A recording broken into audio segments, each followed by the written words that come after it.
doy por hecho que se me ve y se me escucha. Ok.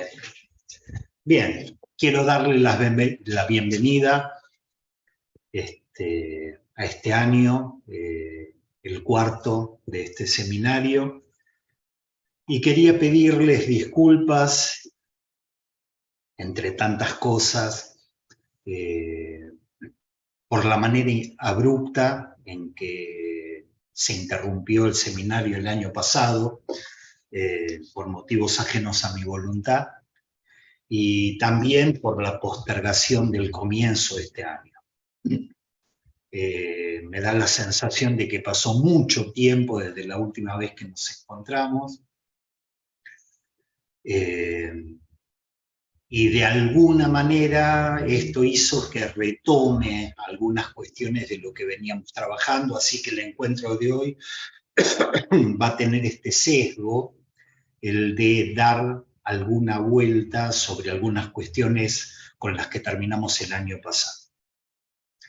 Quería agradecerles la presencia, en parte porque sé que hay gente que sigue los encuentros en diferido, entrando al canal de YouTube,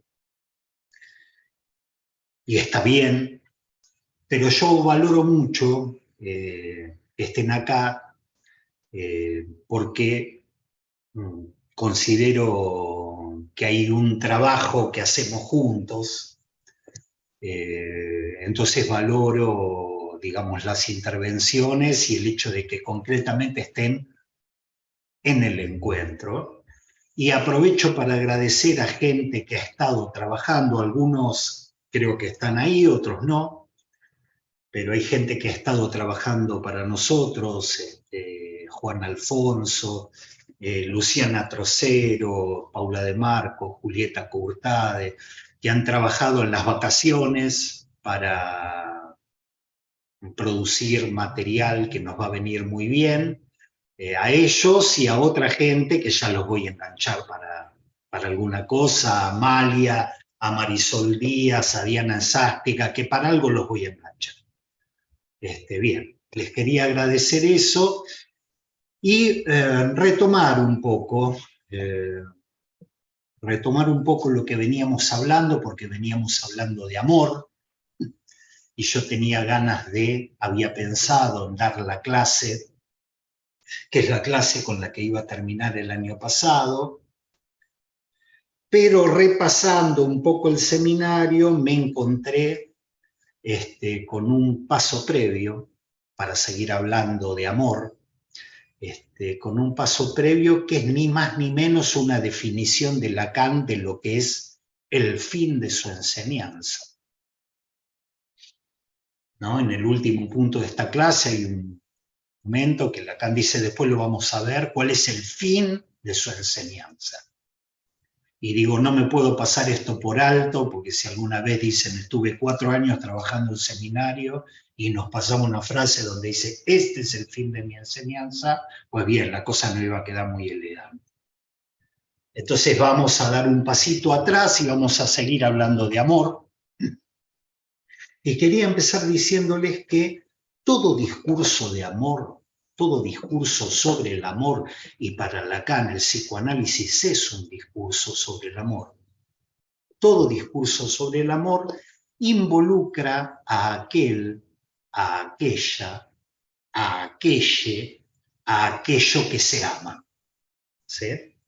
O también aquel, aquella, aquelle por quien se quiere ser amado o amada o amade. Cuando escribí esta frase, se quiere ser amado, amada, amade por aquello, por agarré, dije, al carajo con el inclusivo, porque yo mismo me pierdo cuando lo estoy buscando, entonces vamos a sacar el inclusivo y voy a hablar con mi viejo español del siglo XX, ustedes hagan las traducciones que para el caso correspondan. Todo discurso sobre el amor implica aquello que se ama, y aquella por quien se pretende ser amado. Es decir, todo discurso sobre el amor incluye al partener, es decir, al otro. Todo discurso sobre el amor incluye al otro. En esta clase, Lacan trabaja la relación amorosa. Vamos a hablar de amor, pero la trabaja en el contexto de la cuestión más general de la otredad. Trabaja la relación amorosa en un contexto más general que es el de la otredad. Y la otredad es una cuestión más general porque en el lugar del otro, en el lugar de eso otro del sujeto, en el lugar de eso que es hétero para el sujeto, ese lugar puede ser ocupado eventualmente por diferentes instancias. Yo puedo decir, lo otro del sujeto es, y en ese es poner diferentes cuestiones, diferentes temas, diferentes instancias. Por ejemplo, yo puedo decir, el inconsciente es lo otro.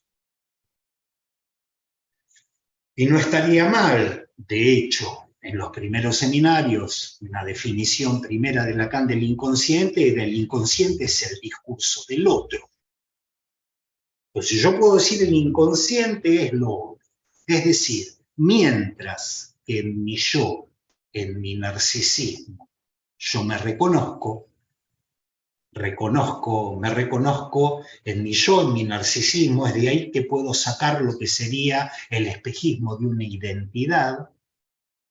Basta el advenimiento de la mínima formación del inconsciente para que yo diga, hete aquí la irrupción de lo otro. Es decir, el inconsciente mismo es lo otro. Yo quiero decirles una cosa, pero basta un furcio, un acto fallido para que aparezca lo otro y revele como un espejismo, una instancia de desconocimiento mi narcisismo. ¿Sí? Es ni más ni menos lo que en los primeros seminarios Lacan decía del inconsciente como la otra escena, ¿sí? Es lo otro. Pero puedo decir también que lo otro es el cuerpo que habito. Lo otro es el cuerpo que habito, que a veces me trae malestar, a veces bienestar, pero más de las veces, a partir de cierto momento en la vida, ese otro que habito, que es mi cuerpo, me trae malestar. ¿Sí? Puedo decir que lo otro es el mundo, que lo otro es la realidad que habito, una realidad que a veces me es hostil, ¿sí? O también puedo decir que lo otro son los otros. Lo otro del sujeto son los otros, el otro, el semejante, el prójimo, que a veces no es tan semejante y tan prójimo, tan próximo, ¿sí? Que me trae alegría, pero las más de las veces me hace sufrir. Ustedes les debe haber resonado tal vez en la oreja este pequeño planteo como un planteo del comienzo del capítulo 2 del malestar en la cultura. ¿Sí? Cuando Freud dice cuáles son las fuentes del sufrimiento y trabaja lo que es lo otro del sujeto. ¿Sí? Ahora bien, hasta acá estaríamos todos de acuerdo. La cuestión es la manera en que uno enfoca esto. Porque este planteo que yo les hago es un planteo que permitiría construir una ontología. Es un planteo que permite construir una ontología. En la medida que la ontología era el estudio filosófico del ser en general y sus propiedades. ¿Sí? Yo podría decir, lo otro, el sujeto es el cuerpo, es el inconsciente, son los otros, la realidad hiperinflacionaria. Bueno, la realidad hiperinflacionaria que nos es tan hostil. Y eso es lo otro, ¿sí? Y permitiría construir una reflexión del ser, una ontología. Y en este sentido, hoy, primer clase, me van a tener que fumar porque me tengo que meter un poquito en lo que Lacan definía como la parte más molesta de este seminario, que es su supuesta dimensión filosófica. Él decía, es lo más emmerdant, ¿sí? Emmerdant tiene la palabra merde, que me parece que no hace falta traducirla, ¿sí? Lo más enmierdante de este seminario es la parte filosófica. Entonces, en este planteo que yo les hice, yo podría decir, pues bien, está mi ser, estaría mi ser, ¿sí? Mi ser que no es mi cuerpo, mi ser que habita mi cuerpo. Y ya una vez que arranco con esto, puedo seguir filosofando sobre el estatuto ontológico de lo que es el cuerpo, sobre el estatuto ontológico de lo que son los cuerpos. ¿Qué estatuto de ser tiene el cuerpo? ¿Qué estatuto de ser tiene el cuerpo?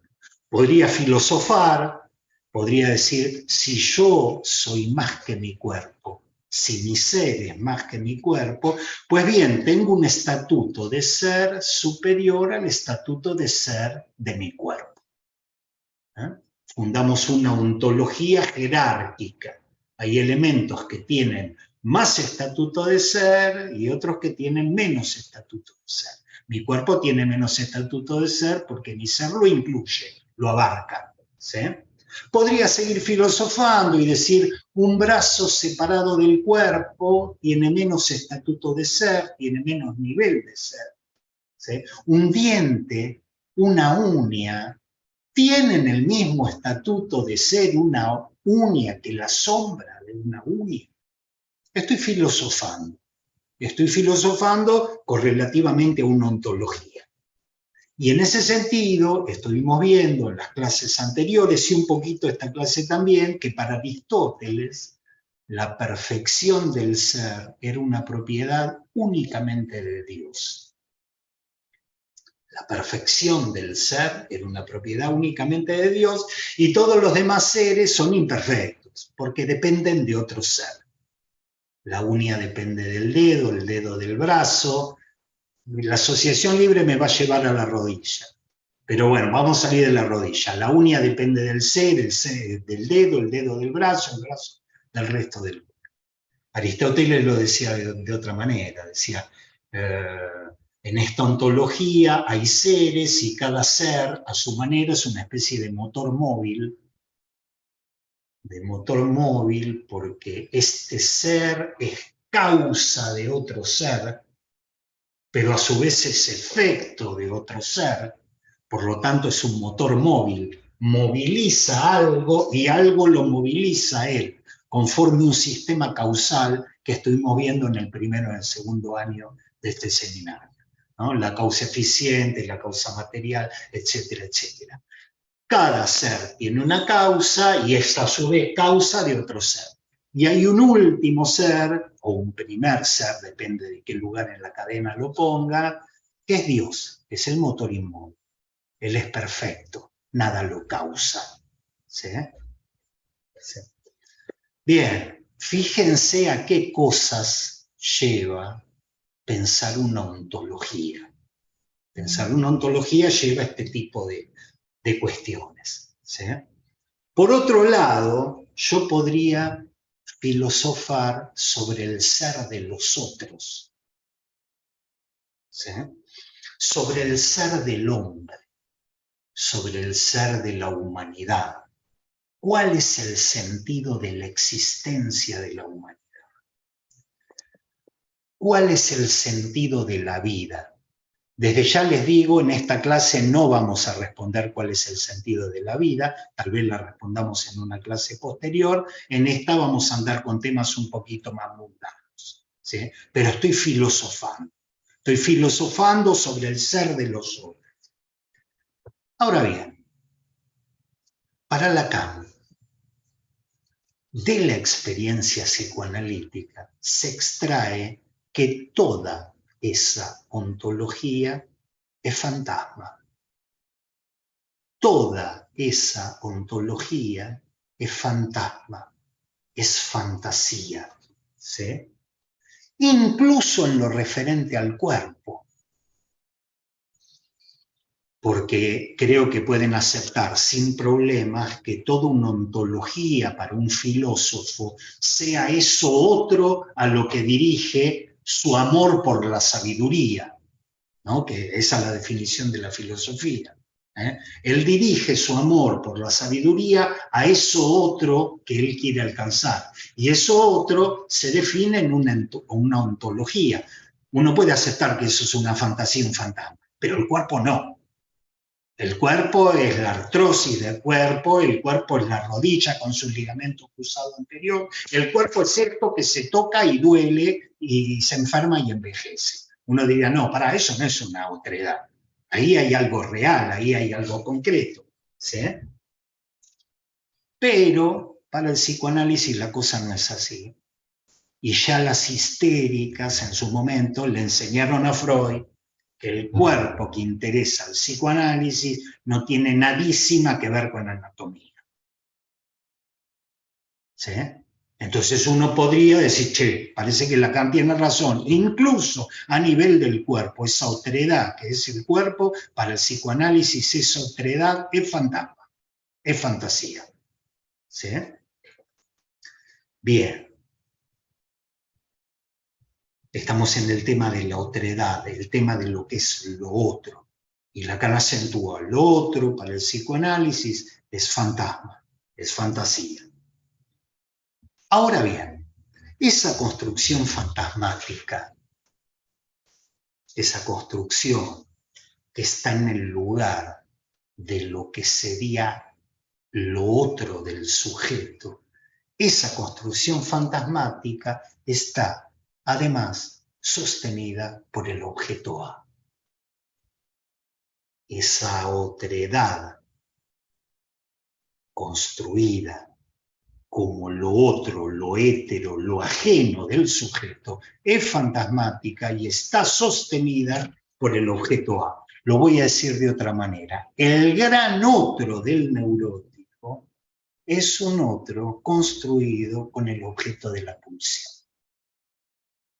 Lo voy a decir de manera chabacana, mal pero rápido, es la manera en que se los digo a la gente que participa en una materia que doy en una universidad donde dialogo con etnólogos, antropólogos, sociólogos. Le digo, la realidad está escrita con lo que tienen atrás de la bragueta. Eso otro que tienen enfrente, pues bien, está escrito con una tinta que sale de lo que tienen detrás de la bragueta. ¿Sí? Es una manera bruta, burda de decir la realidad es algo abordado por los aparatos del goce. Lacan lo dice por los aparatos del goce. Lacan lo dice de una manera más fina, pero estamos en esto. Es fantasma, y detrás de ese fantasma, o en ese fantasma, está alojado el objeto pulsional. Y con eso se construye eso otro, la realidad. Es decir, está sostenida por el objeto A, y es así el neurótico, dice Lacan en su momento, o el parletre, dice en otro momento, construye la realidad. La realidad es fantasma y detrás de ese fantasma o en ese fantasma hay un objeto pulsional. Y quiero abundar un poquito en esto, porque es una cosa muy fuerte. Ya van a ver capítulo, ahora estamos en el 7, en el 8, en el 9, que Lacan habla de la soledad. Hay una gran soledad. En filosofía diríamos un solipsismo, hay una gran soledad en pensar las cosas así. Cuando digo que eso que está en el lugar del otro es una construcción propia. Tomemos la fórmula del fantasma. Ese barrado Losange A. Tomemos la fórmula del fantasma. Nuestra realidad, nuestro partener amoroso, nuestro objeto sexual, ese degradado, ese objeto sexual degradado que es el partener de la parte macho de la fórmula de la sexuación. ¿Sí? Ese partener de la parte macho de los seres que hablan. ¿Sí? Es decir, el objeto sexual. Nuestras divagaciones filosóficas. nuestras investigaciones sociológicas, antropológicas, etnológicas, nuestras convicciones políticas están construidas con ese A que ustedes ven en la fórmula del fantasma. Es un punto muy fuerte, ¿no? Nuestras convicciones políticas, las divagaciones filosóficas, sí, son una otredad respecto al sujeto. Sí, son una otredad construida con el objeto de la pulsión en un fantasma. E incluso he dicho nuestra concepción del amor, e incluso he dicho nuestro partener del amor. Terrible.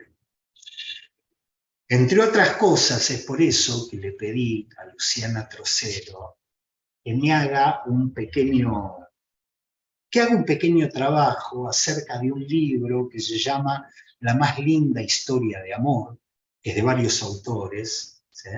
La más linda historia de amor, donde muestra las fórmulas que ha tomado, las formas que ha tomado el amor a lo largo de la historia. ¿Sí? Lacan rescata una que es en el medioevo el nacimiento de la dama, la invención de la dama en el amor cortés. Pero no crean ustedes que las concepciones del amor son las mismas a lo largo del historia. Varían enormemente. Entonces le pedí a Luciana si podía hacer un trabajo sobre esto con una clave de lectura, que es que el partener del amor es una invención. El partener del amor es una invención. Yo sé que ustedes saben todo esto, pero le doy vueltas, porque es una cosa densa. Sobre todo es una cosa densa cuando entra al consultorio alguien y te dice, tal me hace sufrir. Ella me hace sufrir, porque ella me hace esto y vos no sabés que te voy a contar, porque las cosas que hace yo creo que es un psicópata, un manipulador, etcétera, y te empieza a contar de cómo ella le hace sufrir y uno realmente tiene ganas de llamar por teléfono a ella y decir, che, cortale un poco, mira cómo sufre. Y es una invención. Y es una invención, el partener del amor. Entonces le pedí, a ver, trabajemos un poquito con esa clave. El partener del amor es una invención, ¿no? Incluso lo que es nuestra concepción de lo que es una mujer. Una mujer como categoría universal. Es una construcción fantasmática. Es como el bolero que dice, la mujer que al amor no se asoma no merece llamarse mujer. O sea, hay algo, el amor, que sería como una especie de denominador común, sería una especie de denominador común que trazaría un universal al que hay que entrar, ¿sí? Y eso es fantasma. Es una fantasmática. ¿Ok? Primer paso, la otredad es fantasma. Segundo paso, si es fantasma, hay que ubicar el objeto de la pulsión. Ahí articulado. Tercer paso. Para Lacan, para el psicoanálisis lacaniano, construimos esos fantasmas en el lugar de lo otro, de eso otro, que si existiera, supuestamente permitiría realizar la relación sexual.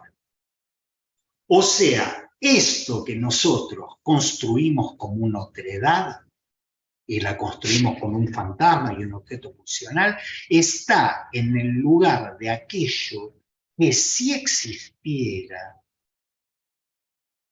algo radicalmente otro, algo absolutamente otro, ¿sí? Lo radicalmente otro del sujeto, eso que si existiera, supuestamente permitiría realizar la relación sexual.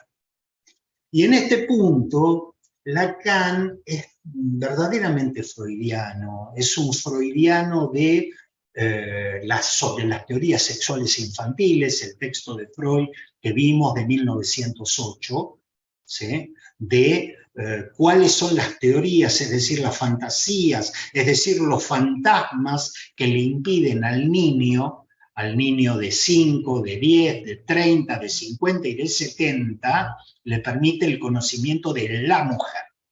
¿Sí? Esas construcciones fantasmáticas está en el lugar de lo radicalmente otro que si existiera supuestamente haría existir, permitiría realizar la relación sexual. Ahora bien, noten que todas estas otredades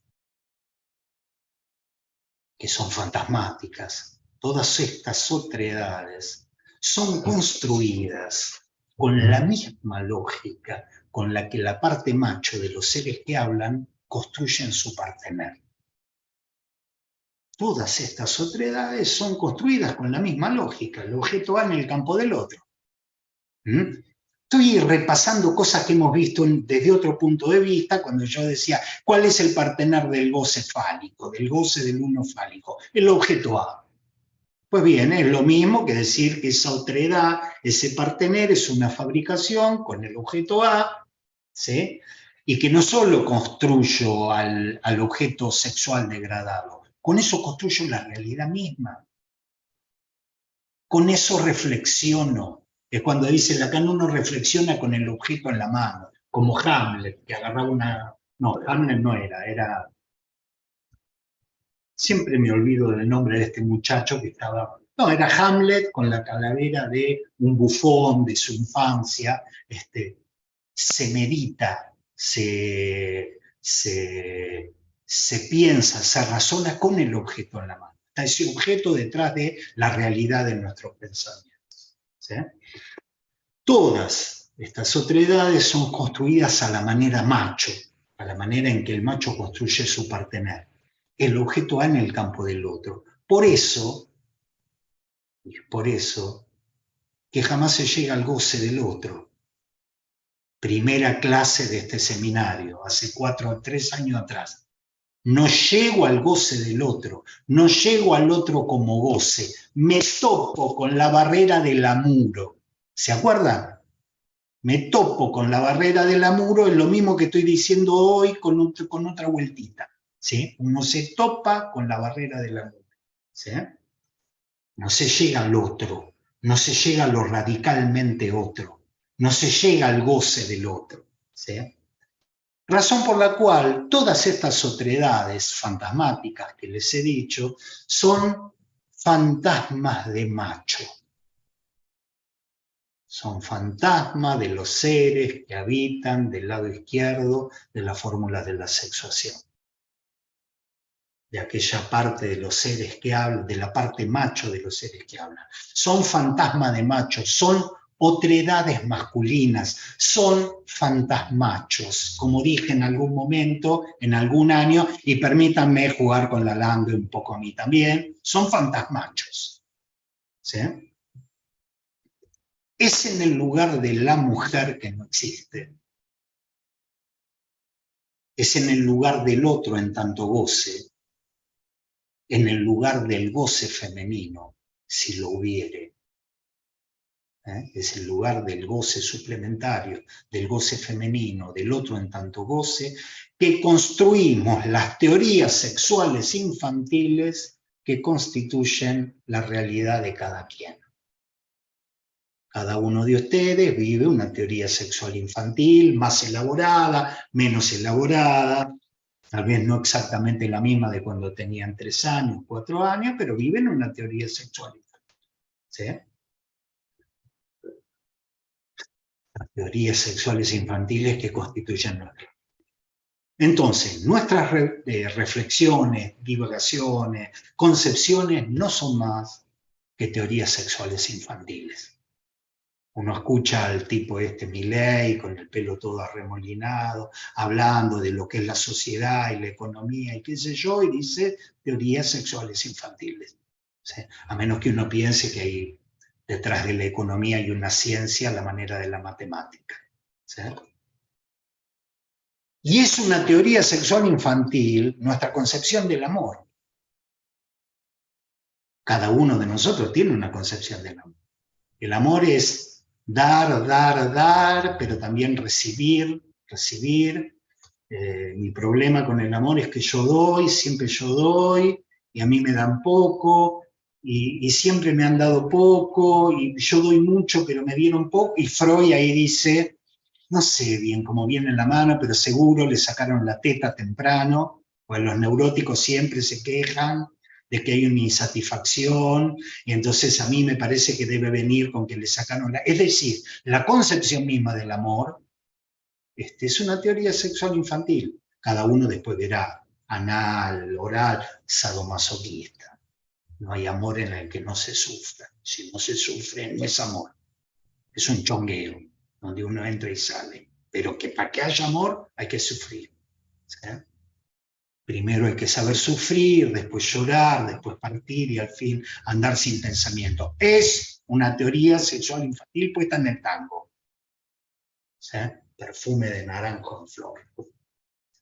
Digo esto porque son cosas muy fuertes, porque al psicoanálisis le da un lugar de mucha soledad a esto. Le da mucha soledad.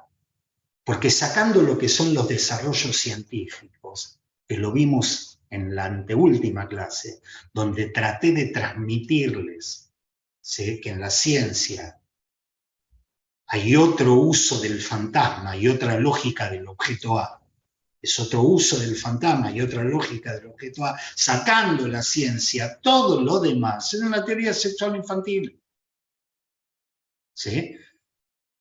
Es como el psicoanálisis por un lado y del otro lado todo lo demás. ¿Sí? Eso. La realidad es abordada con los aparatos de luz. Y se trata, entonces, de fantasmas que velan, que taponan el significante del otro tachado. ¿Recuerdan ese matema significante del otro tachado que encontramos del lado derecho de la fórmula de la sexuación, del lado mujer de los seres que hablan? ¿Sí?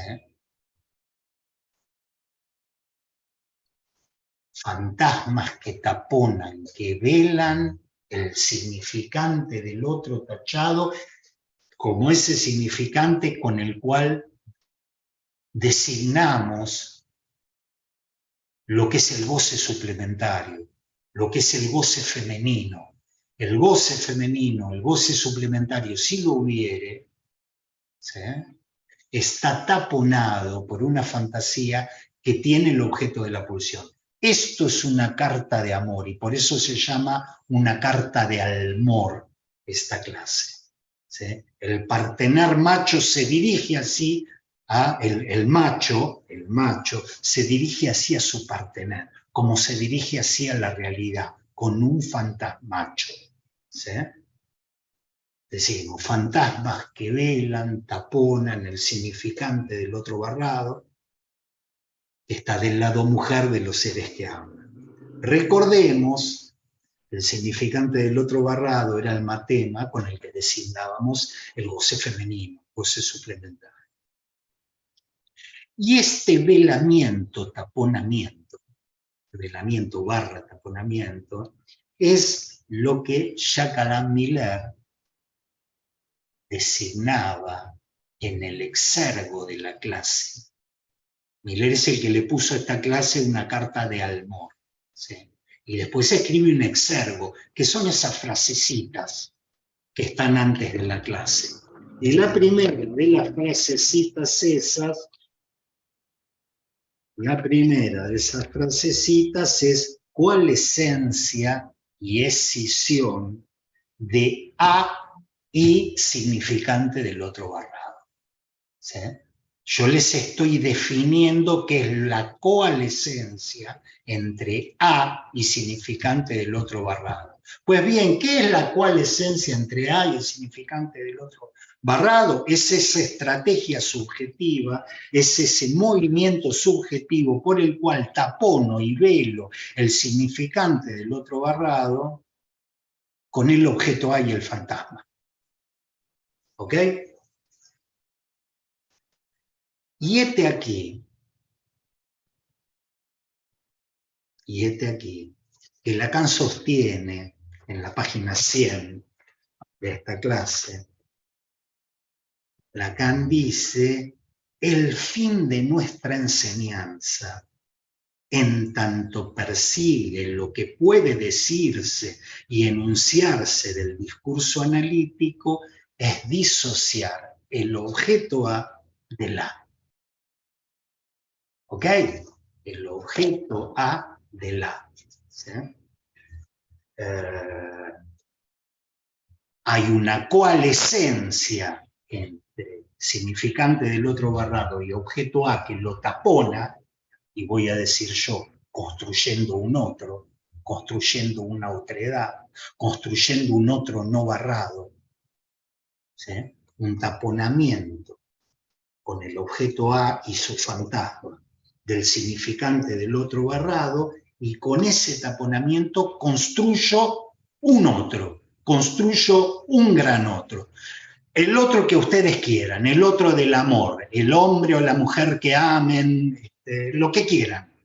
Construyo la argentinidad, construyo la esencia del humano, construyo la otredad con una coalescencia entre el significante del otro barrado y el objeto A, y ese taponamiento me construye un gran otro. Vamos a dar ejemplos, porque me parece que más que la argentinidad está bueno tener en cuenta lo que es la dimensión clínica de esto, sobre todo cuando Lacan dice, el fin de mi enseñanza es producir una escisión ahí, el fin de mi enseñanza es producir una disociación de eso. Lacan no en muchos lugares dice, este es el fin de mi enseñanza. Entonces uno dice, che, loco, te mandaste 20 seminarios y resulta que los 20 seminarios, ¿saben para qué era? Para poder disociar y establecer una escisión entre el objeto A y el significante del otro barrado, o entre el objeto A y el gran otro, ¿sí? Que se construye por coalescencia, ¿sí? Entonces, volvamos. Tenemos fantasmachos. ¿Qué son los fantasmachos? Son teorías sexuales infantiles, construcciones de otredades masculinas. Por ejemplo, Dios. Dios es una otredad. Dios es una otredad. Y Lacan dice, bueno, está construida fantasmachamente, ¿ah? A la manera del macho, a la manera de la porción macho de los seres que hablan, ¿eh? La parte macho de los seres que hablan. Y es por eso, y le vamos a tener que dar alguna vueltita, es por eso que es notorio y muy importante que Lacan nos traiga la idea de una otredad cuyo sostén sea el goce femenino, el goce suplementario. Porque yo les estoy diciendo que el sostén de la otredad es el fantasma y el objeto A, pero el tipo agarra y dice, no, pero ojo, puede haber una otredad, y lo dice en relación a Dios, ahora lo leemos, cuyo sostén es significante del otro barrado. No sé si les puedo transmitir que esto es como un sismo, porque ante significante del otro barrado se producía una coalescencia, un taponamiento con el objeto A para construir un otro. Pero ahora resulta que con el significante del otro barrado vas a construir una otredad. Y dice, y las mujeres de esto pueden saber más que todos los que pueden saber los hombres. ¿Sí? Les leo, está en la página 100. ¿Sí? Leo Lacan. ¿Es en el lugar opaco del goce del otro? No. ¿Es en el lugar opaco? Sí, del goce del otro. Página 100, no quiero pifiarle a la... es en el sitio opaco del goce del otro, de ese otro, en tanto que podría serlo la mujer si existiera. Es en el lugar opaco del goce del otro que está situado ese ser supremo. Es en tanto que su goce, el de la mujer, si existiera, es en tanto que su goce es radicalmente otro, que la mujer tiene mucha más relación con Dios que el hombre. Tiene mucha más relación con Dios que el hombre. ¿Se entienden? Un sostén de una otredad que sea el goce suplementario, un sostén de la otredad que sea el goce femenino y no el fantasma con su objeto. No sé cómo decir, una fantasmembra, no sé, Pónganle ustedes, jueguen un poco ustedes. ¿Sí? Y es en este punto que me pareció que teníamos que hacer una aclaración. Yo no recuerdo si es en el año pasado o el anteaño. Yo tomé 2 clases, ocupé 2 encuentros en trabajar este bendito matema del significante del loto tachado. Los valores que mal y rápido en la obra de Lacan ha tenido este significante. ¿Sí? Este significante que, si mal no recuerdo, era introducido en el seminario 4, el significante del loto tachado, diciendo, este es el gran secreto del psicoanálisis. Es el gran secreto, no hay otro del otro. Es un gran secreto. ¿Sí? Entonces, me pareció que teníamos que darle una vueltita, hacer una aclaración y trabajar un poquito lo que es, lo hago así, la versión clásica de la relación entre A y significante del loto tachado. ¿Sí? Razón por la cual, como ya me tomé el laburo de 2 clases, voy a hacer una especie de resumen resumido, obedeciendo a la consigna que siempre ha ordenado este seminario, que es mal pero rápido. Digamos, rápidamente pasemos por ahí. Yo puedo leer significante del otro barrado de muchas maneras. Significante del otro barrado en el seminario 20 es el que designa el lugar del goce femenino, del goce suplementario, si lo hubiere. ¿Estamos? Pero ha sido leído de muchas maneras, clásicamente. Una manera es leer significante del otro tachado como el significante de la falta en el otro. O como significante de la castración del otro. O como significante de la inconsistencia del otro. Lo puedo leer de las 3 maneras, de la falta en el otro, de la castración en el otro, de la inconsistencia en el otro. Y puedo decir, el neurótico soluciona la castración y la inconsistencia del otro mediante un fantasma que articula el objeto A. ¿Sí? Decir, Lacan lo decía en un momento, el neurótico soluciona la falta en el otro con un fantasma que articula el objeto A. Lo que en algún momento dice el neurótico, después va a decir la parte macho de los seres que hablan, solucionan la inconsistencia del otro, se entiende lo que en un momento y para un argumento servía para la neurosis, ahora dice, no, para los machos. ¿Sí? Sean machos peneportantes, machos vulvaportantes, eso no importa. La parte macho de los seres que hablan. ¿Sí? Entonces digo, el neurótico o el macho soluciona la castración en consistencia del otro mediante un fantasma que articula el objeto. Y vamos a dar algunos ejemplos que me parece que nos pueden iluminar en algunas cuestiones. Ejemplo 1. Vamos a suponer que yo entiendo la angustia como la respuesta subjetiva a la castración del otro. ¿Qué es la angustia? La respuesta subjetiva a la castración del otro. Esto es bien freudiano a la manera que lo lee Lacan, porque hay mucha parte donde Freud trabajaba la angustia de castración como la castración del sujeto. La angustia de que me lo corten, una fantasía de castración. Si miro a mamá y me caliento con mamá, me la van a cortar. ¿Sí? Y Lacan hace un tour de force, una vuelta, le pega como una vuelta de tuerca infernal cuando dice, no, la castración que angustia es la castración en el otro. La angustia es angustia de castración, tiene razón Freud, pero castración en el otro. La angustia adviene ante la castración de la madre, no ante la castración propia.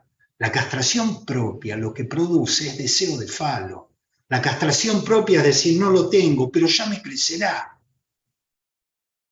Es la castración propia la que dispara el deseo de falo en el inconsciente para Lacan. ¿Sí? ¿Que estoy castrado? Sí, estoy castrado. Cada vez entiendo menos Lacan. Cada vez me parece, sí, pero ya me crecerá. Si estudio 3 seminarios más, voy a lo... Esa no es la castración que angustia. La castración que angustia para Freud es la castración. ¿Por qué? Porque si la madre está castrada, pues bien, no soy el falo materno. ¿Sí?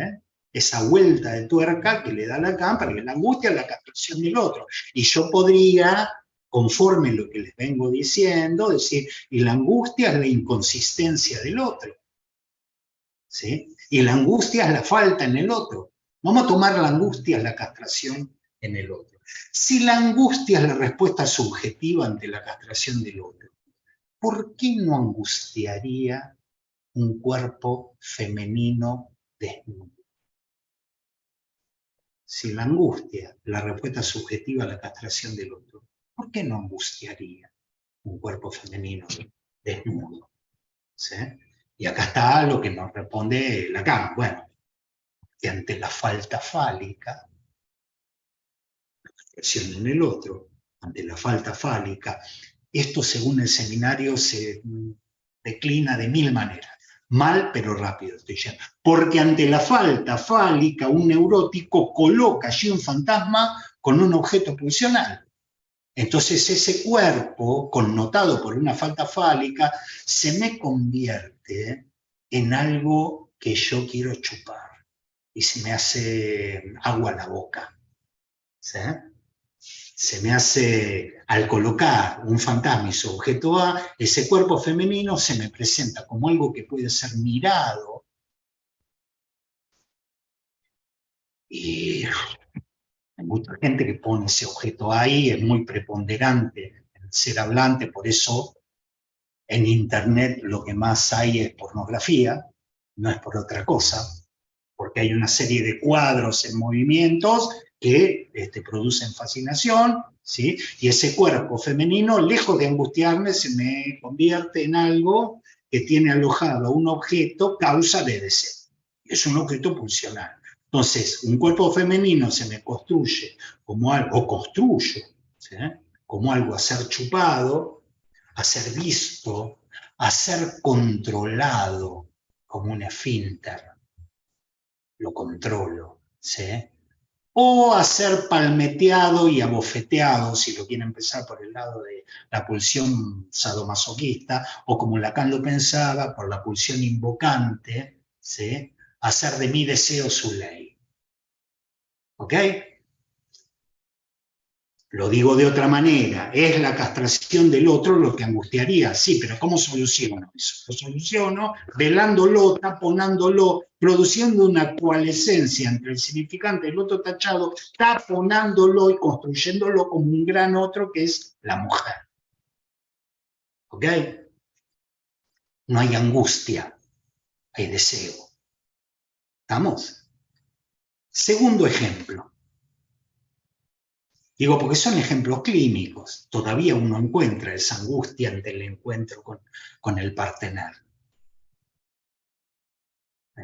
Es una cuestión de la clínica. Y uno dice, bueno, si por ahora hay angustia, hay síntomas, hay inhibición, vamos a ver qué fantasma le permite ahí inventar un partener del deseo. Vamos a ver, por algún lugar va a salir, y no son tantos. ¿Sí? Ejemplo 2. Vacilan un par de significantes amo en la vida de alguien. Vacilan un par de significantes amo en la vida de alguno de nosotros. ¿Qué quiere decir? Que ya no nos sirven ciertos reparos identificatorios. Nos han servido durante un tiempo, pero lo aleatorio, lo azaroso hace que en determinada coyuntura esos significantes amos de los que yo me agarraba y que ordenaban mi subjetividad ya no me sirven. ¿Qué pasa? Se viene el mundo abajo. Se viene el mundo abajo. La realidad deja de ser familiar y se transforma en un Heimlich. La realidad deja de ser familiar. Estoy pensando y estoy pensando en una cosa clínica muy básica. Alguien que tenía, digamos, un par de S1 que no se conmovían con nada, ser una mujer de familia y ser una madre, y de repente cierta coyuntura en la vida le sacan ese lugar de donde agarrarse. Se le derrumba el mundo. Vamos a suponer, no sé, que algo en los hijos ya no la reconoce a ella como madre, y que se enteró que el marido hace 30 años que tiene una amante. Vamos a poner una cosa así. ¿Sí? Uno dice, yo me estaba agarrando de estos ese se me cae la realidad, ¿sí? Se me transforma en siniestra. El gran otro se vuelve inconsistente. ¿Qué sucede ahí? Adviene la angustia. Fíjense que son todos desencadenamientos de angustia lo que veo. Por eso trabajo la homología entre la castración en el otro y la inconsistencia en el otro. Son diferentes momentos de Lacan, pero hacen referencia a una coyuntura que es la misma. Adviene la angustia. En este punto, no es raro ver que una persona, aquel que ha perdido esos puntos de localización identificatorio, engorde 20 kilos o adelgaza 20 kilos. O se haga una operación en la cara para verse 10 años más joven. ¿Sí? O se pone a trabajar 15 horas por día y a marrocar, a juntar guita, juntar guita. A partir de un desencadenamiento de la angustia. ¿Y cómo saliste? Con 20 kilos más, con 20 kilos menos, operándome y poniéndome pelo, así como el Rey León, como Milei, poniéndome la cabellera de Milei. Entonces uno lee, ¿sí? Lee el uso de un fantasma oral, o escópico, o anal retentivo, como respuesta a la vacilación, a la inconsistencia del otro. ¿Sí? Es decir, el A como respuesta al significante del otro barrado. Esto hay que radicalizarlo, no es un momento en la vida. Todos nosotros tenemos un gran otro construido así.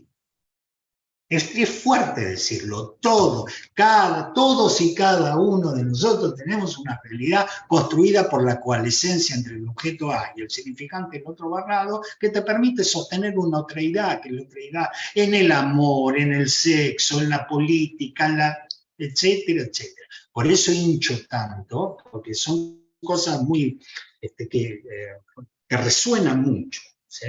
El A como respuesta al significante del otro barrado. Doy un ejemplo 3. Un ejemplo 3 que va a nuestra, que tiene que ver con nuestra práctica.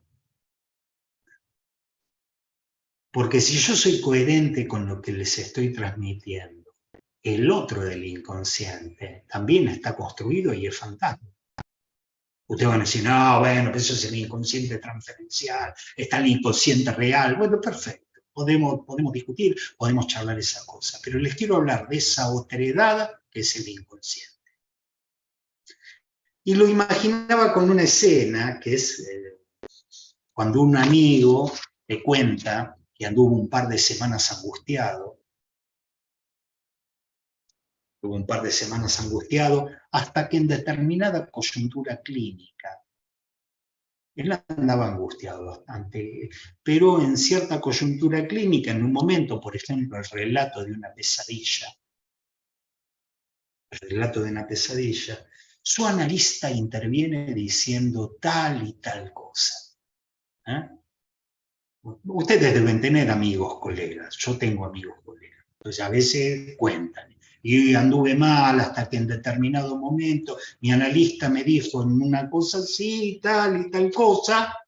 Y sucede que nuestro amigo nos cuenta que ante tal intervención se le volvió clara su sujeción a tal y tal cadena del saber inconsciente, y que eso lo desangustió y promovió no sé qué mutación subjetiva. Fíjense que estoy siendo como muy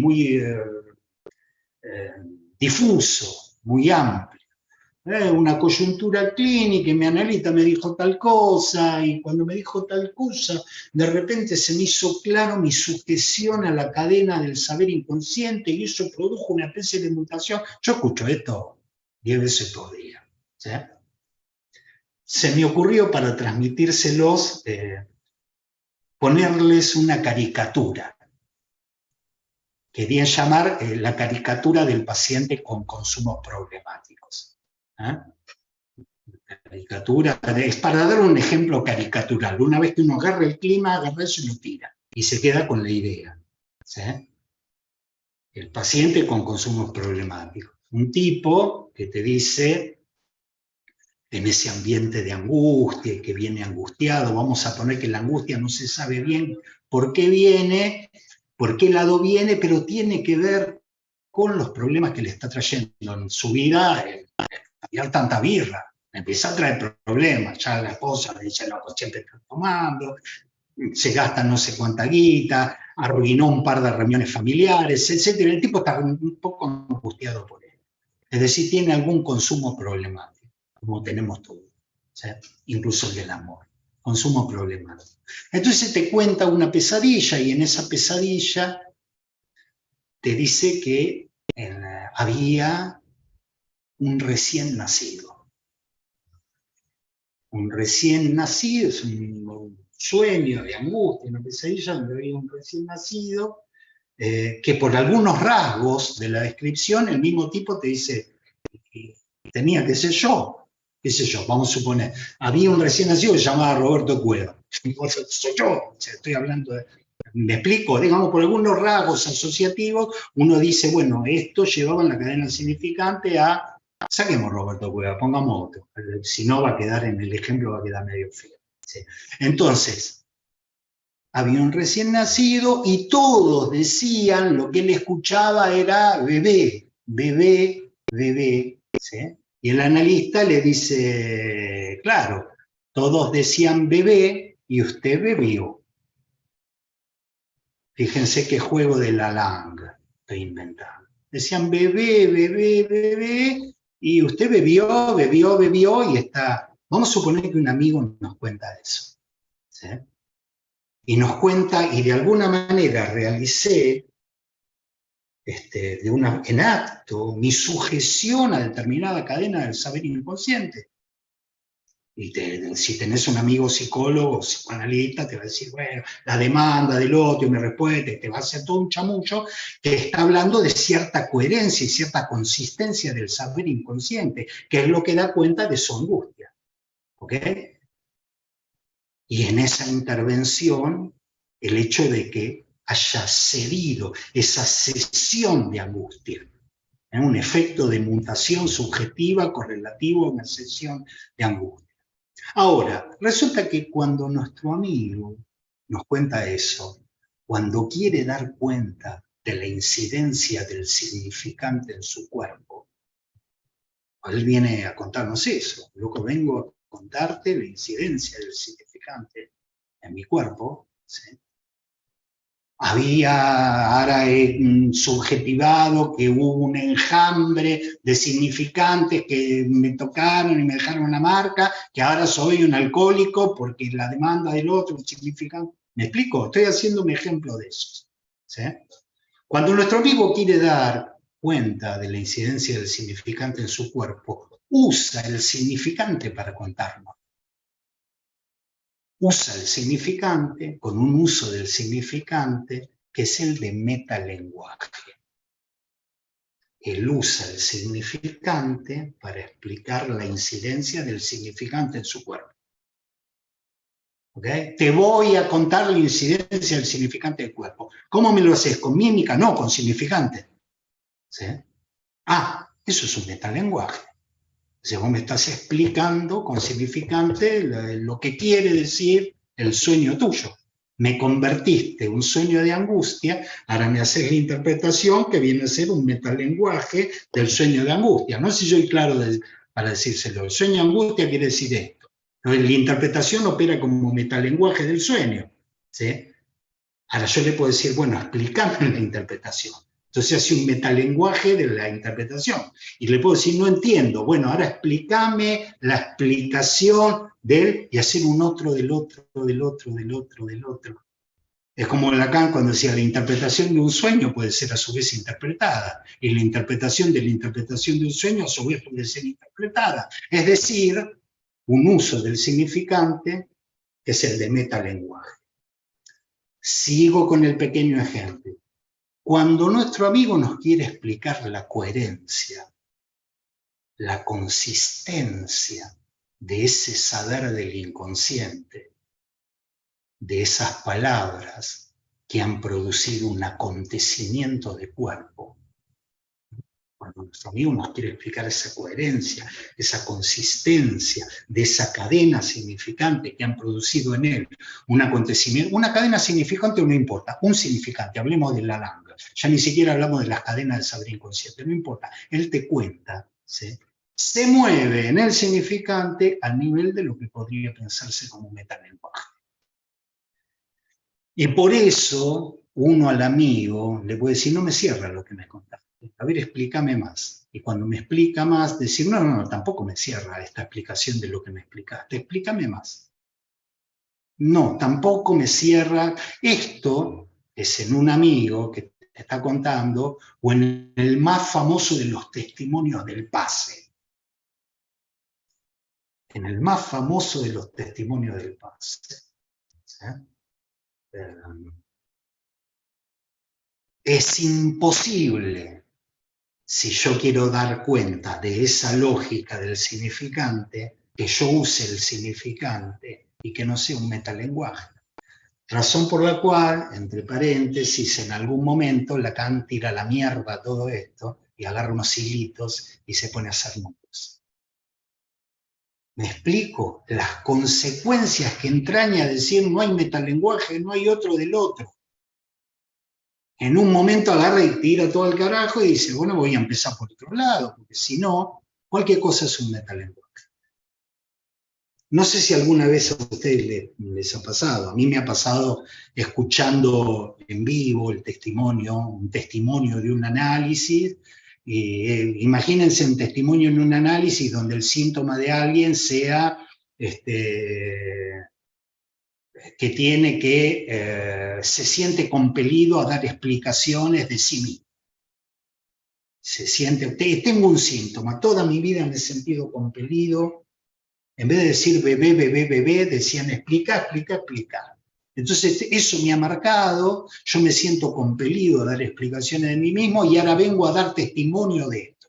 Y uno diría, che, está haciendo lo mismo, está explicando, está dando cuenta de... ¿Me explico?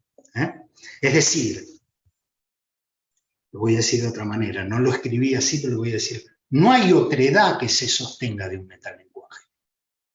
Por eso Lacan dice, no hay otro del otro, no hay metalenguaje. ¿Sí? Nos metemos en el metalenguaje y es una cadena de recurrencia infinita, que nunca atrapa ningún real.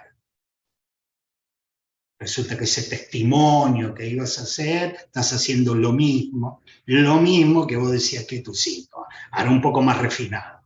Una cosa es que tu mamá te diga, explícame qué hacen estas revistas con mujeres desnudas en tu pieza, a que esté la escuela de psicoanálisis diciendo, explícame los temas de goce que te han traído. Más o menos lo mismo en otro nivel. ¿Sí? Les estoy tratando de transmitir una cadena de recurrencia. ¿Sí? Por eso Lacan dijo, che, muchachos, el gran secreto del psicoanálisis es que no hay otro del otro, que no hay metalenguaje. Entonces ahí viene mi pregunta. La coherencia del otro, del lenguaje en el inconsciente, decimos que no se puede sostener de un metalenguaje. Esa otredad no se puede fundar, esa otredad del significante no se puede sostener como otredad, sino no se puede sostener en el campo del significante. Entonces, ¿será que ese efecto de cesión de la angustia, que ese entusiasmo de nuestro amigo que te dijo, y una vez que me dijo bebí, qué sé yo, y todo eso, ahora realmente he salido pudiendo sostenerme en un deseo? ¿Será que la cesión de angustia, será que el deseo en acto, que es todo eso que probaba la consistencia del saber inconsciente, será que eso viene de otro lado? ¿Será que esa sensación subjetiva de entusiasmo, cuando dice, y entonces mi sujeción a esta cadena, y ahora yo lo veo y me sostengo, ¿será que eso viene del otro, viene de otro lado y no de la cadena del saber inconsciente? ¿Se entiende la pregunta? ¿Será que viene de otro lado? ¿Será que lo que sostenía la otredad del inconsciente, el inconsciente como lo otro, era un fantasma que articula un objeto pulsional? Un fantasma que Lacan llamó fantasma fundamental. Estoy poniendo el inconsciente a nivel de la otredad. Y estoy diciendo, che,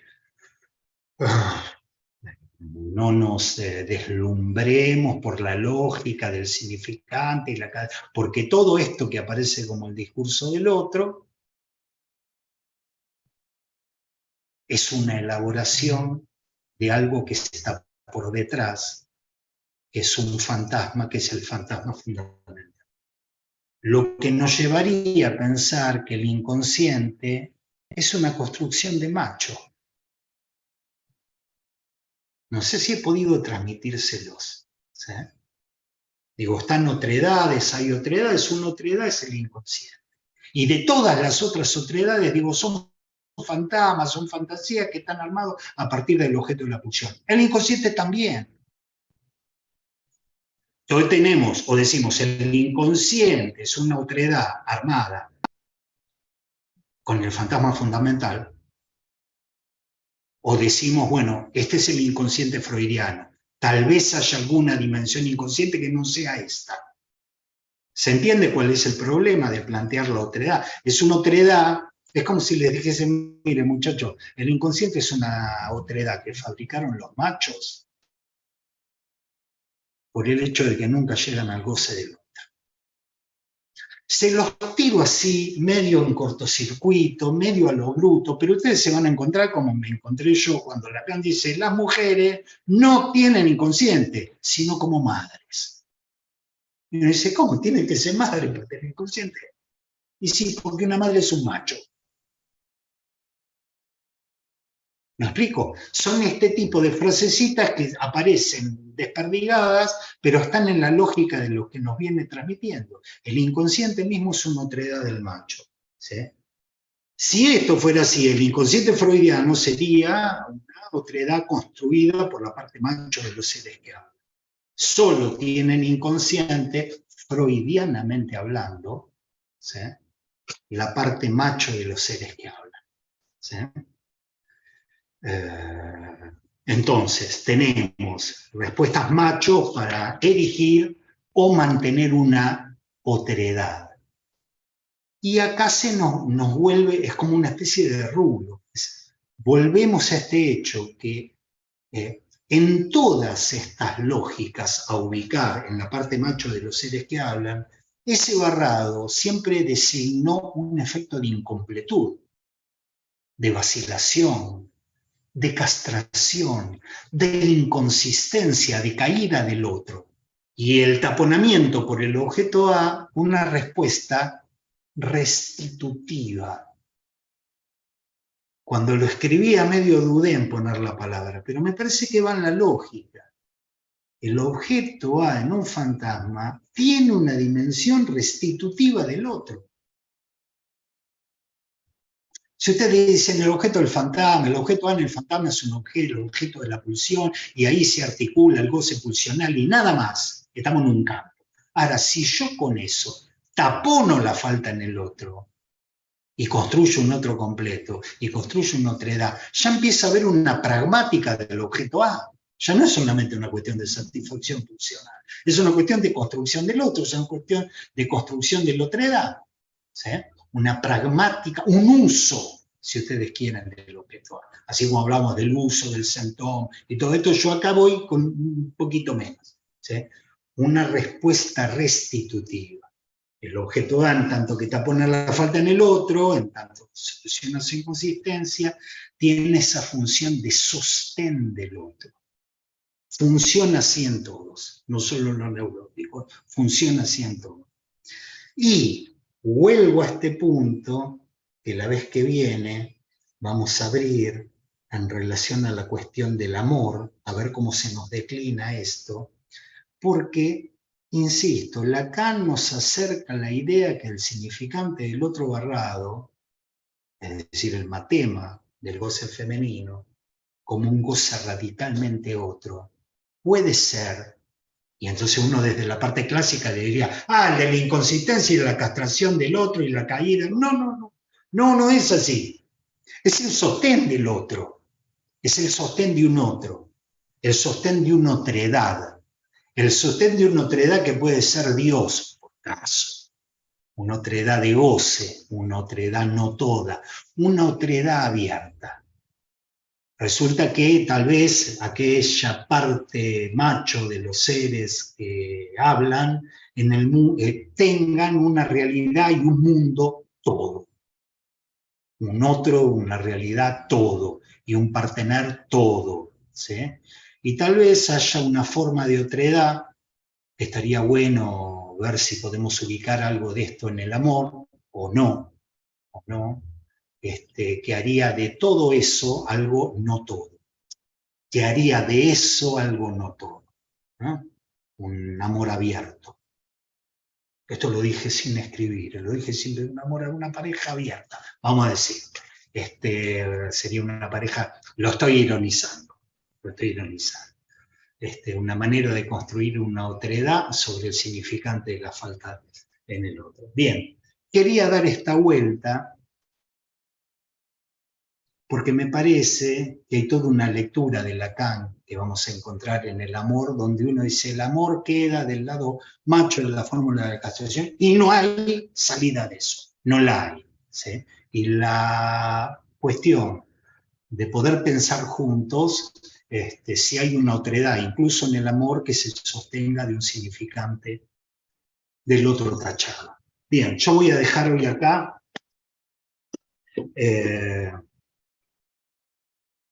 y abro a las preguntas, a los comentarios que puede haber suscitado este pequeño desarrollo en ustedes.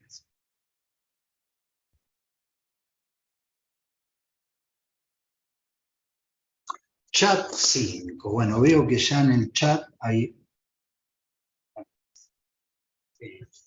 se entrecorta por momentos, no se entrecorta, me perdí un poco el neologismo de Miller Almor, ¿por qué? Sergio Saca. Bien. Fantasmina. Está muy bien, Amalia. Fantasmina o fantasmacho y fantasminita.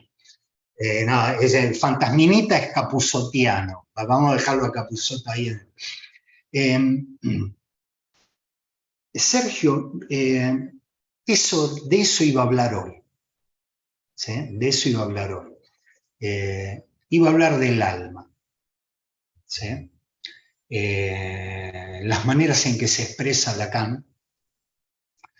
No lo quiero anticipar, porque si lo anticipo después no lo voy a dar en la clase, pero es un anticipo. ¿Sí? ¿Viste cuando uno dice, ¿estás ahí, Sergio? No te veo, a ver si estás por ahí. Sí, estoy acá, estoy escuchando. Mira. ¿Viste cuando uno ve un equipo de fútbol y dice, no tiene alma? Uno ve jugar Independiente y dice, este es un equipo sin alma. Sí. O uno escucha una clase de psicoanálisis y dice, el tipo puede ser un erudito, pero esto no tiene alma. ¿Sí?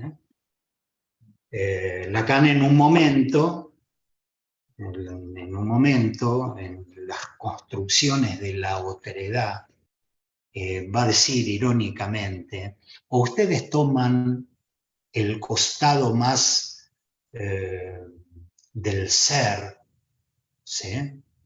De la ontología, ¿sí? Y entonces van a pensar ese otro del amor que están ahí, ¿sí?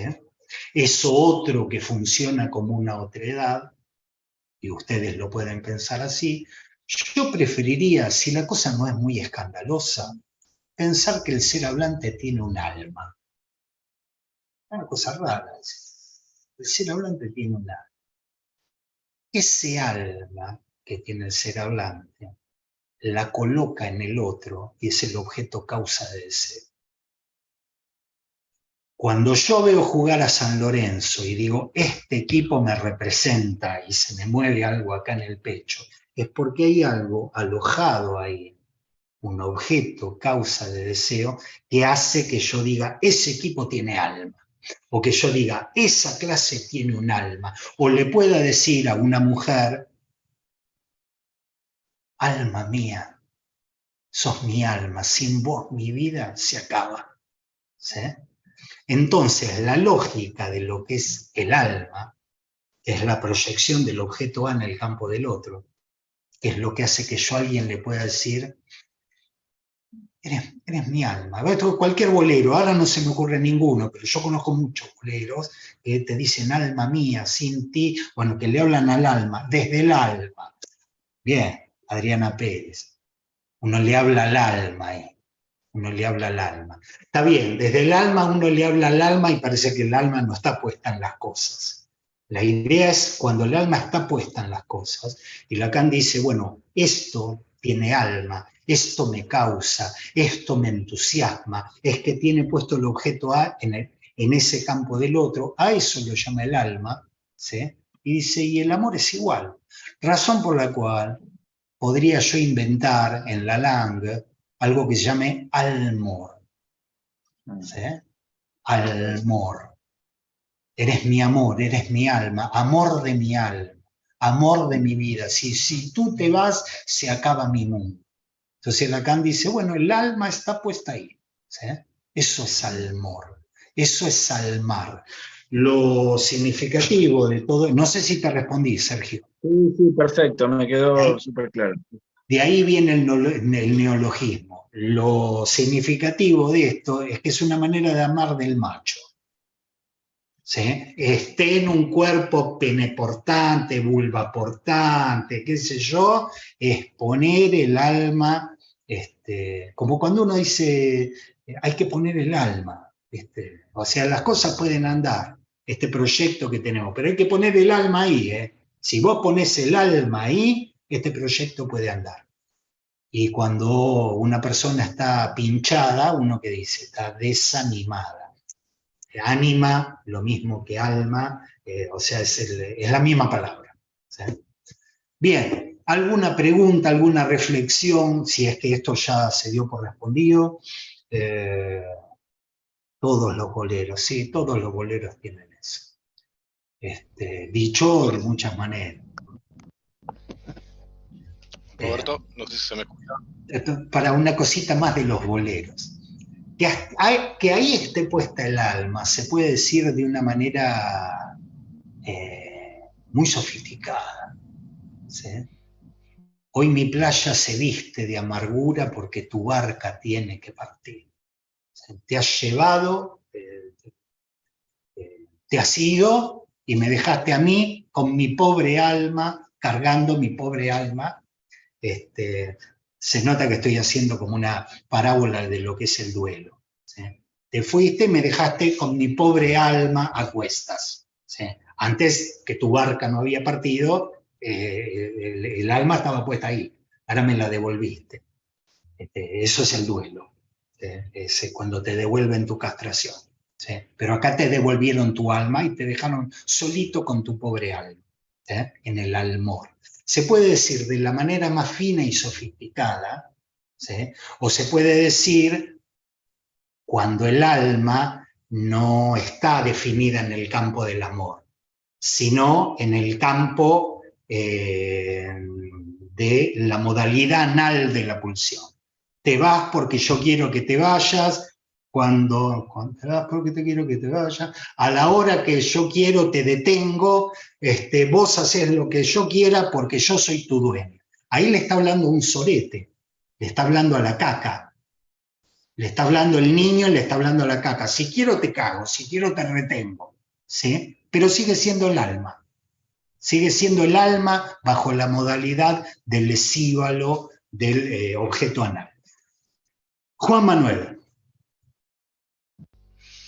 Hola, Roberto. Bueno, antes que nada agradecerte, tremenda clase. Me causó gracia lo de pequeño recorrido porque la verdad que hoy fue tremendo. Mucho contenido, mucho contenido. Bueno, antes que nada quería también darle la bienvenida a todos a este nuevo año del seminario. Ahora que estabas hablando de esto del alma, ¿no es cierto? Lo estaba pensando libidinalmente, ¿no es cierto? O sea, cuando uno pensaba en la libido freudiana, como era algo propio que se depositaba en el otro o que hacía al otro, lo pensaba de esa manera, ¿no es cierto? Como el alma alcanzaría libidinalmente a un otro como objeto. Sí, Y sí. mi pregunta iba por otro lado. Me quedé con esto pensando de que la lógica del significante no se puede dar cuenta a través de un metalenguaje, y que dabas como ejemplo el pase. Y digo, de repente vos estabas planteando esto de que entonces Lacan se puso a hacer nudos, ¿sí? Y últimamente los pases empezaron a ir a una especie de como dar cuenta de su síntoma y leerlo desde la teoría de los nudos, a veces el pase. Pues es como haber vuelto a hacer lo mismo. O sea, creo que un poco desde estas finalizaciones de la escuela es como que volvieron a tratar de usar un metalenguaje para dar cuenta de eso, que justamente intentaba escapar, ¿no es cierto? Sí. Pero bueno, nada, por ese lado era un poquito, Bueno, a me ver, te ocurría. hago algunas aclaraciones y salvedades, ¿sí? Empiezo por lo primero, que es eh, la construcción del mundo. A mí me hubiese gustado, no he tenido tiempo, la verdad que no tuve tiempo. Hace cuánto, 48 horas que me operaron, las muletas esas que veo que están atrás mío, es porque me operaron de la rodilla, me hice el recio jugando al fútbol y me rompí todo y me tuvieron que operar, internar y operar, por autopercibirme joven y poderoso. ¿No? Me autopercibí así y salí al sanatorio directamente a que me operen. Así que desconfíen de la autopercepción. Eso por un lado, pero bueno, no tuve tiempo, pero a mí me hubiese gustado que alguno de ustedes me haga el laburito en introducción del narcisismo, a pensar cómo pensaba Freud este movimiento que arrancaba en el autoerotismo, pasaba al narcisismo y pasaba al mundo objetal, ese recorrido libidinal. Porque todo lo que estoy haciendo yo y todo lo que estoy hablando yo hoy tiene que ver con eso. Lo que pasa es que Lacan agarra y le agrega, sí, todo eso está muy lindo, pero del goce femenino no agarraste una. Todo eso es una construcción muy linda, freudiana, pero me hubiese servido. Esto es lo que enriquece a veces que alguno quiera laburar conmigo, porque, con nosotros. ¿Sí? Porque uno dice, cha, y en Freud era así. Freud tenía que ver con la libido narcisista, con la libido objetal, Cristóbal, Cristo, cuando uno dice, y para no enfermarme salí al mundo con la libido. Estamos hablando de eso, con otras imágenes, punto uno. Punto dos, podría llegar a entenderse que yo lo mal o que hice feos comentarios del dispositivo del pase. Está lejos de mí, digamos, está lejos de mí porque ¿por qué está lejos de mí? Porque es algo que se le ocurrió a Lacan y que dijo esto va a permitir avanzar al psicoanálisis, y tiene su valor y está bueno cuando alguien testimonia de algo, incluso si su testimonio tiene que ver con los nudos. ¿Sí? Entonces hablar del sentón, de los nudos, está todo muy bien. Vamos a ver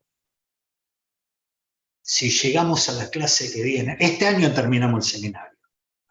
Caiga quien caiga, terminamos el seminario. Pero vamos a ver en una clase que Lacan hace unas elaboraciones del saber muy piola. Y dice, el saber es un saber práctico. ¿Qué podés esperar del psicoanálisis? Un saber práctico.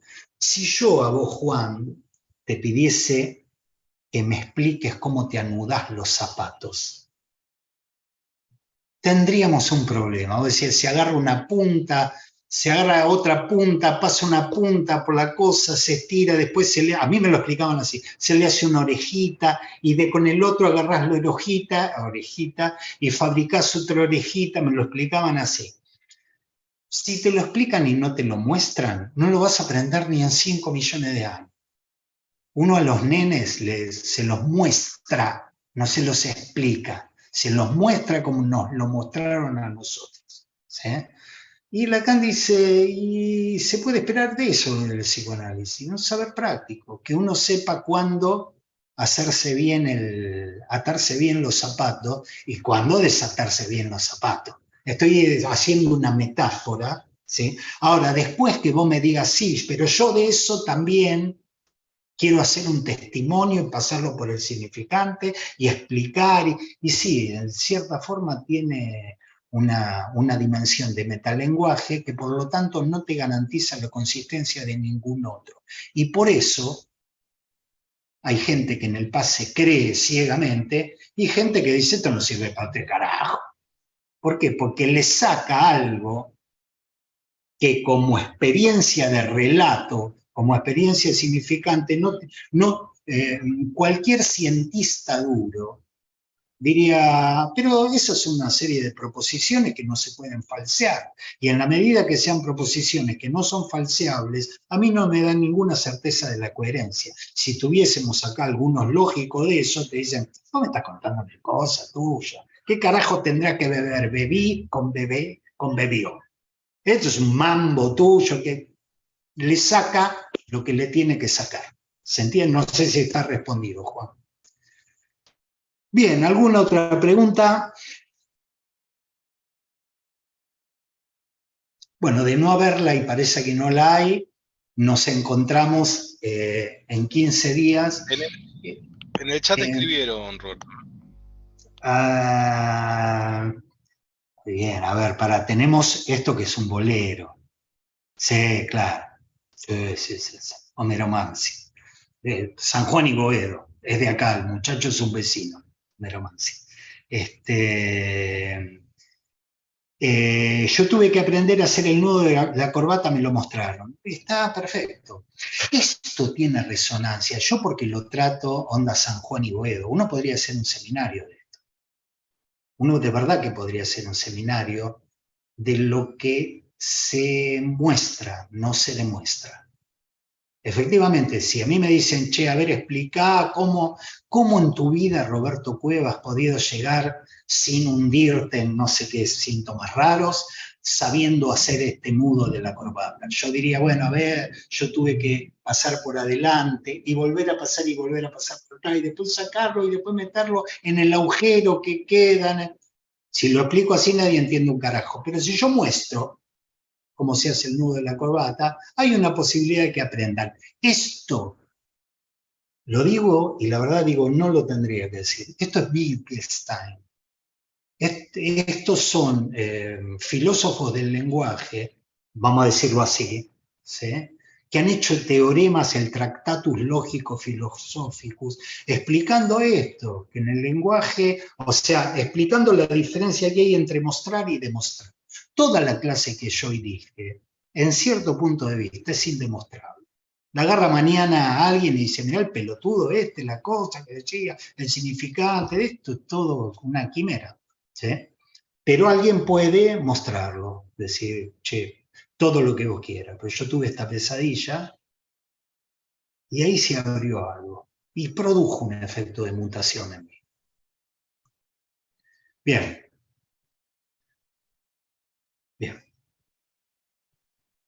Gente, nos vemos en 15 días, están invitados, fíjense qué cositas de estas, que a veces yo encuentro y digo, che, podríamos tomarnos 10 minutos para que alguien labure algunas cosas para nosotros, así que los que no nombré, si quieren participar, ¿cómo es que se dice? Bueno, privadamente me manda un mensaje. Nos vemos en 15 días.